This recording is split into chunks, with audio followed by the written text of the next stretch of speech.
حضرت آدم علیہ السلام زمین پہ بھیج دیے گئے اور اب زمین پہ پہنچ کے اتنا گریہ فرمایا کہ یہاں تک لکھا گیا کہ گڑھے آنسوؤں سے بھرنے لگے.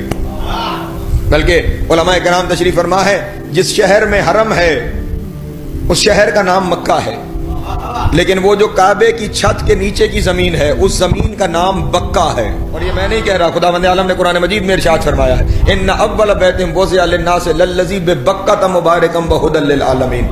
ہم نے جو پہلا گھر انسانوں کے لیے زمین پہ وضع کیا وہ سرزمین بکہ پر ہے اور وہ عالمین کے لیے ہدایت ہے. وہ جو زمین چھت کے نیچے ہے اسے بکہ کہتے ہیں. یہ بکہ نکلا ہے بکا سے. وہاں پہ بیٹھ کے آدم روئے اتنے کہ اس جگہ کا نام ہی بکہ ہو گیا، رونے کی جگہ. تو ثابت تو یہ بھی ہو گیا کہ رونا بدعت نہیں ہے.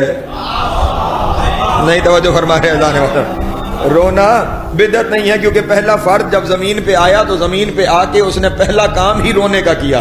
اور پھر عجب یہ ہے کہ ہمارے کالے لباسوں پہ بھی فتوے ہوتے ہیں، اور عجب یہ ہے کہ جہاں پہ بیٹھ کے وہ رویا اللہ نے وہاں جو گھر بنایا اسے کالا لباس ہی پہنایا.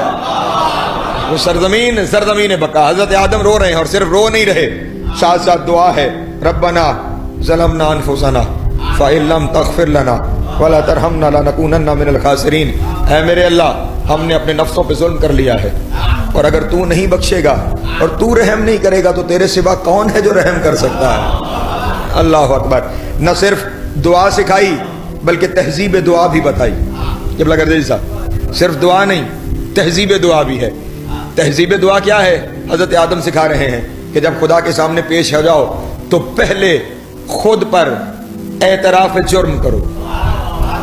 توجہ اذان محترم، پہلے اس کے سامنے عاجزی کا اظہار، پہلے اس کے سامنے اعتراف، پہلے اس کے سامنے سرنگوں ہونا ہے، اس کے بعد اس کی حمد و ثنا بیان کرنی ہے. اور میرے اگلے جملے پہ غور رہے، پہلے اعتراف جرم، پھر اس کی حمد و ثنا، اور پھر ہاتھ اٹھا کے مانگنا ہے تو اس کی شان کے مطابق مانگ لیا جائے. جس کے یہاں جتنی اس کی معرفت بلند ہے ویسا اس سے مانگے گا.